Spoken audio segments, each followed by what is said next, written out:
To what's at stake tonight, back to politics. Ashley Pratte and Sean Noble on the chances of Donald Trump pulling a 5-state sweep. Now, Pennsylvania, Ashley, makes it a dicey call given the 54 delegates that will be uncommitted when all is said and done. But the thinking seems to be that if Donald Trump won the state, he'd eventually get those delegates. What do you think of that? Yeah, I think that's right, Neil. I mean, the delegates are obviously in play. They have delegates that are unbound, which means they go to the convention supporting whomever they want on that first ballot. But I think at that point, Trump will be so close to getting 1237 that he's going to really make an argument then to those unbound delegates saying, look, I am within 50 to 60 votes of being the nominee. This is why I deserve it. I won the state fair and square. And that they will probably be persuaded by that argument. We're starting to see a lot of GOP members and delegates actually warming to the idea of a Trump nomination. So I think as we start seeing more of that and kind of gears shift into place, Reince Priebus coming out and saying there's a message of unity at the convention, that will really play in Donald Trump's favor.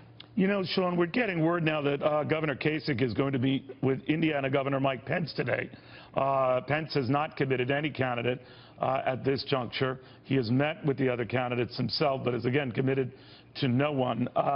Indiana is probably the next crucial battleground because that's a week from today. 57 delegates at stake there. And I would imagine for Ted Cruz, that's his Waterloo. He's got to do well there, right? There's no question. It is absolutely his Waterloo. That's his real big last chance to get a big chunk of delegates before they go into California. And if he wins Indiana, then the California becomes a total toss-up. And I think that Ashley's right that there's some of the GOP establishment that's beginning to accept it. I don't know if that they're actually warming to Trump candidacy or nomination, but this is going to be, Indiana is crucially important. And I think that the delegates, the 54 unbound delegates in Pennsylvania, I believe a lot of those are going to be Cruz people who are going to be very loyal to Cruz, and they're not going to be persuaded by Trump if he's close. I think Trump's going to have to get to 1237. But what if Trump wins the state? What if Trump wins Pennsylvania? Would that uncommitted slate or many in that uncommitted slate still go with Cruz nevertheless? Well, yeah, because I think the delegate would say, well, I got elected as a Cruz delegate in my congressional district. Gotcha. Actually, looking at this now, then if somehow Cruz could turn it around in this deal or this pact he's made with Kasich, where Kasich ceases and desists in Indiana, obviously the fact that Kasich is meeting with Governor Pence in Indiana leads me to believe that Kasich might not be sticking to that arrangement. What do you make of that?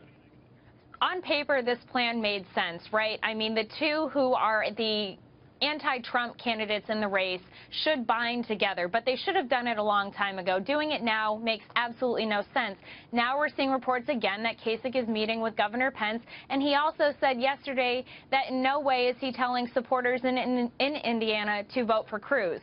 So that kind of puts, again, a damper on that deal that he made with Cruz, saying that, hey, I'm going to step back in Indiana, I'll focus on New Mexico and Oregon, which, by the way, those two states are proportional, so Cruz still could pick up delegates in those two states. So they're still going to split the vote, which is the ultimate goal of this deal, is to prevent Donald Trump from being the nominee. So they really need to bind together if they plan to do that, and they really need to stay out of each other's way. But then again, they're both running for the same spot, so that's kind of hard to do. I'm always suspicious of these so-called pacts when they form them. We'll watch closely. Go ahead, Sean, you were going to say? I was going to say that any time in politics when you have a coalition, it's always going to fall apart. It's never going to hold together. Kasich quickly realized, hey, wait a minute, my chances of becoming Trump's vice president go down if I join with Cruz, so I can't do that. And the oddity was he was polling best in Indiana. Right. So why would you give up the state where you at least had a logical chance of doing okay? But who am I to judge, as the Pope would say. All right, thank you guys very, very much.